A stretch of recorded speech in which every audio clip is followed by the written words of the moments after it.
Bismillahirrahmanirrahim. Assalamualaikum warahmatullahi wabarakatuh. Bersua dalam berita perdana malam ini, saya Ahmad Nurul Airi Hajirani. Dan saya Haryanti Jimatusin. Berita-berita utama malam ini.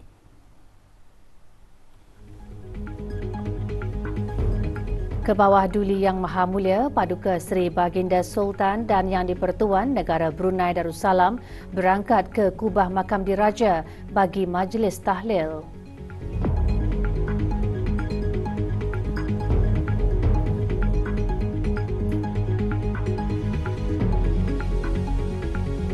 Laporan gas rumah hijau yang telus penting untuk mengetahui komitmen negara dalam mengurangkan pelepasan gas rumah hijau.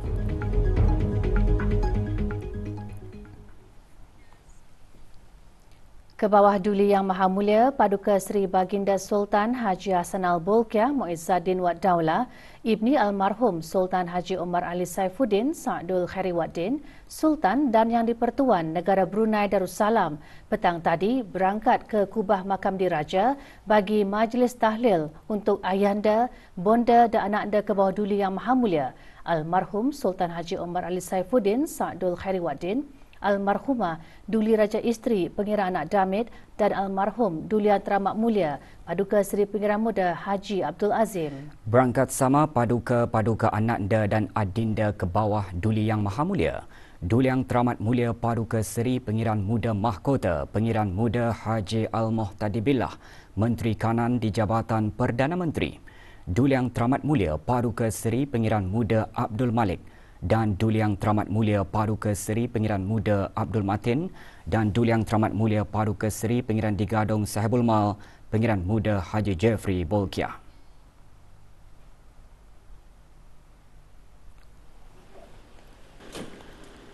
Keberangkatan ke bawah Duli Yang Maha Mulia dijunjung oleh Yang Amat Mulia Pengiran Indra Seti Diraja Sahibul Karib, Pengiran Anak Haji Idris bin Pengiran Maharaja Lela Pengiran Muda Abdul Kahar, Yang di-Pertua Adat Istiadat Negara dan Yang Berhormat Pihin Udana Khatib Datuk Paduka Seri Setia Ustaz Haji Awang Badaruddin bin Pengarah Datuk Paduka Haji Awang Othman, Menteri Hal Ehwal Ugama.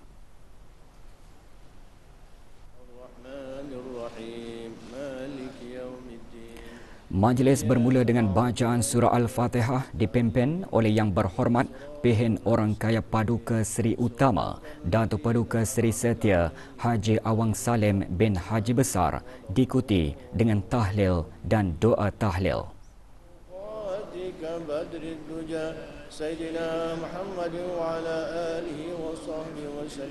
عدد معلوماتك ومداد كلماتك كلما ذكرك الذاكرون وغفل عن ذكرك الغافلون بحمده سبحان الله بحمده سبحان الله بحمده سبحان الله بحمده سبحان الله بحمده سبحان الله بحمده لطاعتك أجمعين واجعلنا هادين مهتدين غير ضالين ولا مضلين برحمتك يا أرحم الراحمين.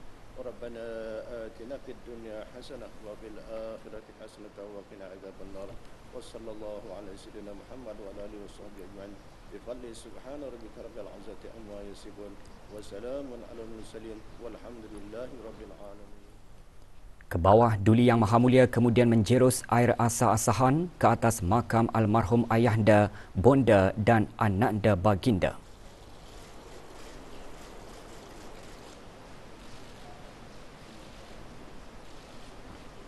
Juga menjerus air asah-asahan Duli Yang Teramat Mulia Paduka Seri Pengiran Muda Mahkota.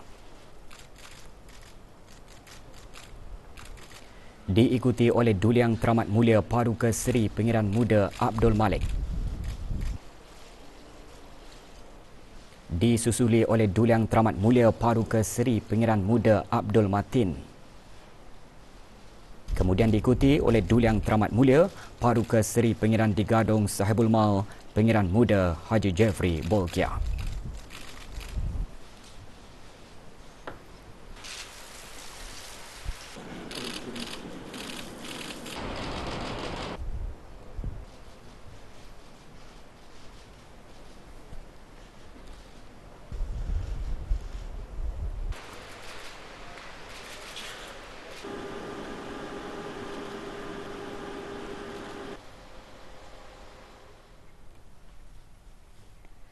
Berikut saksikan sorotan detik-detik bermakna ke bawah Duli Yang Maha Mulia berangkat ke Kubah Makam Diraja bagi majlis tahlil bagi ayahanda, bonda dan anak anda baginda.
Laporan mengenai gas rumah hijau yang telus dan baik penting bagi perakaunan gas rumah hijau negara Brunei Darussalam.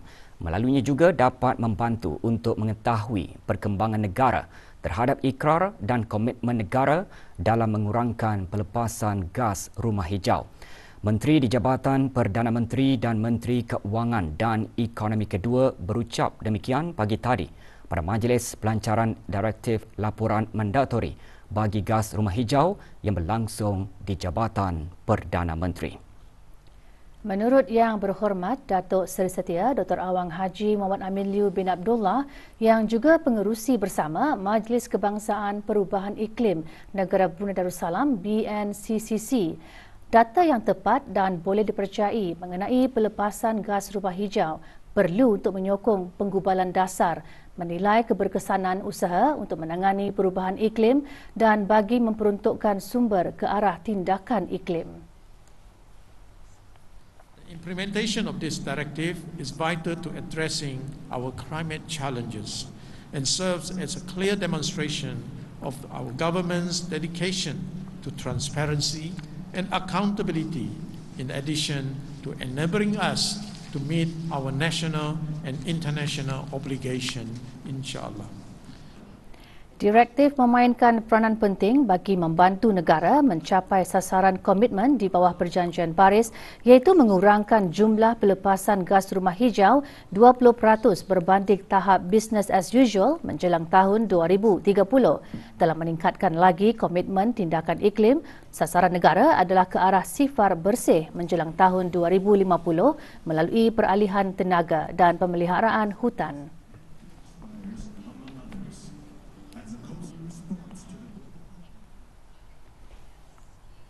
Dengan memanfaatkan kepelbagaian, pengetahuan dan pakar dari pihak berkepentingan, kreativiti dan inovasi akan dapat menghasilkan penyelesaian yang baharu, inovatif dan bijak.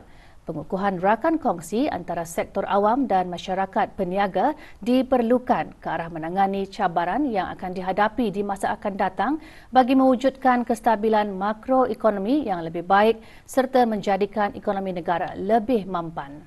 Perkara tersebut dikongsikan oleh Menteri di Jabatan Perdana Menteri dan Menteri Keuangan dan Ekonomi Kedua dalam ucap tamanya semasa Persidangan Perniagaan Brunei 2023 pagi tadi. Yang berhormat Datuk Seri Setia Dr. Awang Haji Muhammad Amin Liu bin Abdullah turut menyatakan Asia Tenggara antara pasaran internet yang kian berkembang pesat di dunia.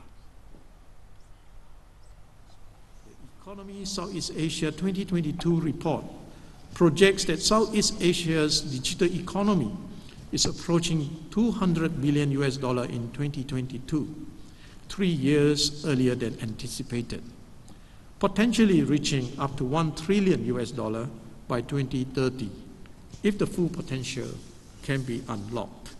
We must also renew our efforts in ensuring sustainable development in our agenda, as our region is one of the most at-risk areas from the impacts of climate change.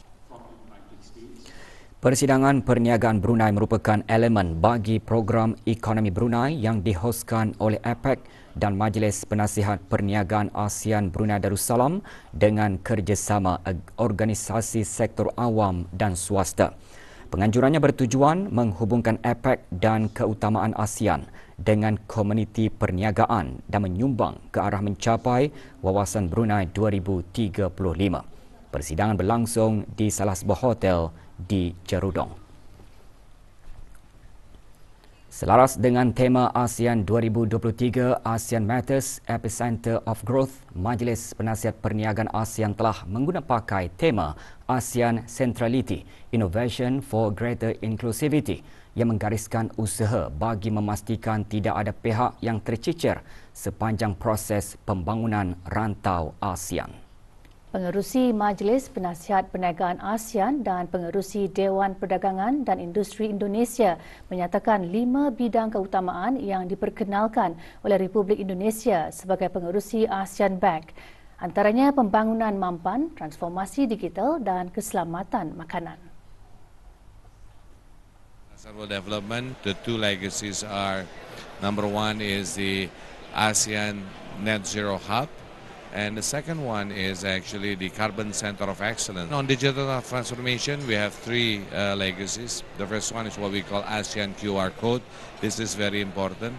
This is also very symbolic to create ASEAN centrality. We have also what we call the Wiki Entrepreneurs, which is basically a platform to connect small, medium enterprises in ASEAN to be connected among each other.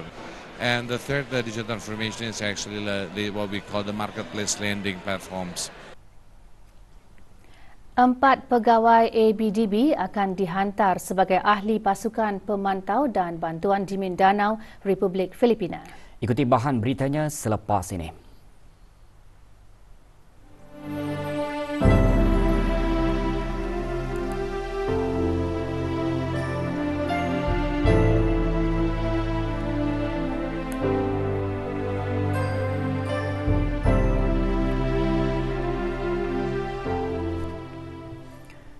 Negara Brunei Darussalam akan menghantar 4 pegawai angkatan bersenjata diraja Brunei ABDB sebagai ahli pasukan pemantau dan bantuan di Mindanao, Republik Filipina.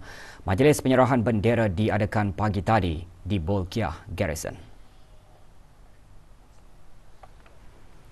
Penyerahan bendera negara Brunei Darussalam disempurnakan oleh Major Jeneral Datuk Paduka Seri Haji Muhammad Hazaimi bin Bul Hassan, Pemerintah ABDB, kepada Komander Muhammad Zohdi bin Haji Abdul Razak, Tentera Laut Diraja Brunei, selaku Ketua Delegasi.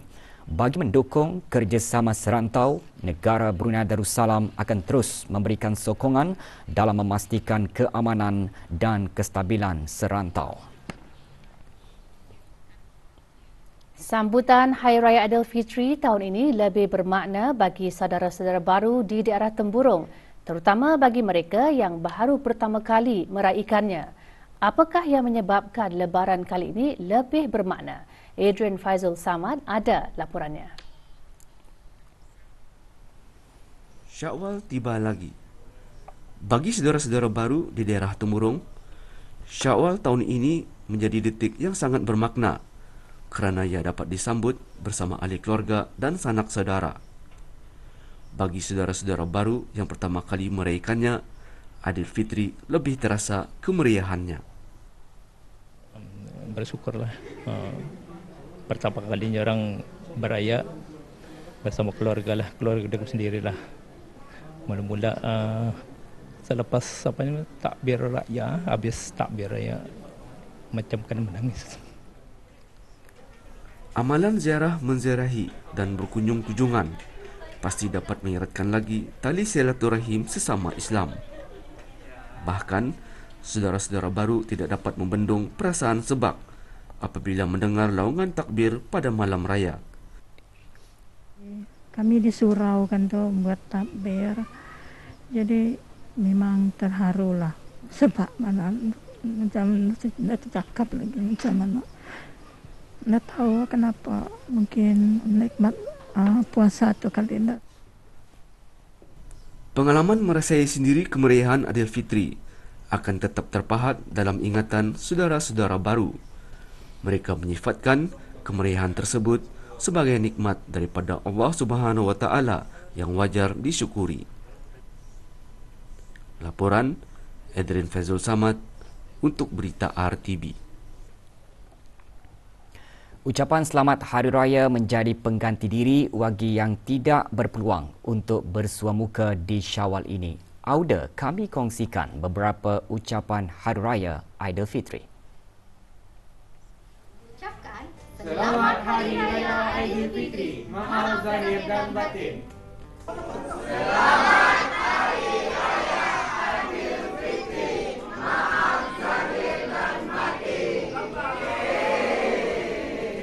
Bismillahirrahmanirrahim. Allahu Akbar, Allahu Akbar, Allahu Akbar, walillahil hamd. Kami daripada keluarga Rimba ingin mengucapkan Selamat Hari Raya Aidilfitri, maaf zahir dan batin. Assalamualaikum, saya Sarah Washirah, dikenali sebagai Yayah atau Iyah. Ingin mengucapkan Selamat Hari Raya Aidilfitri, maaf zahir dan batin kepada keluarga dan kawan-kawan. 5 buah syarikat tempatan diarah membayar denda di Mahkamah Magistrate kerana gagal mematuhi Akta Cukai Pendapatan Penggal 35, iaitu gagal menghadapkan penyata cukai pendapatan di antara bulan Disember 2022 hingga Mac 2023. Heta Sdn Berhad dan Restoran Amin Said dan anak-anak Sdn Berhad masing-masing dikenakan denda sebanyak RM5,000. Sunli Logistik Sdn Berhad dikenakan denda RM4,000. Seri Yasra Enterprise Sdn Berhad dikenakan denda RM3,000 dan Hamikar Sdn Berhad dikenakan denda sebanyak RM2,000. Syarikat-syarikat yang berdaftar di bawah Akta Syarikat Penggal 39 perlu menghadapkan penyata cukai pendapatan masing-masing selewat-lewatnya pada 30 Jun bagi tahun taksiran yang berkenaan. Otoriti Makanan Brunei Darussalam BDFA memaklumkan penarikan balik 2 mi segera, iaitu mi kari putih dari Malaysia dan mi Indomie perisa ayam istimewa oleh Jabatan Kesihatan Taipei. Penarikan balik 2 produk berkenaan adalah berikutan hasil ujian makmal yang melaporkan kehadiran sejenis racun perosak etilena oksida dalam produk tersebut. BDFA telah menghubungi pengimport produk jenama berkaitan di negara Brunei Darussalam dan telah mengesahkan bahawa tiada kemasukan produk-produk terbabit ke negara ini. Etilena oksida merupakan sejenis racun perosak yang tidak dibenarkan dalam makanan dan akan menimbulkan masalah kesihatan jika terdedah dalam jangka masa panjang. BDFA mengingatkan di bawah Akta Kesihatan Awam Makanan Penggal 182, sesiapa yang menyediakan, menjual atau mengimport makanan yang boleh memudaratkan kesihatan boleh dipenjara selama 5 tahun atau dikenakan suatu denda atau kedua-duanya sekali.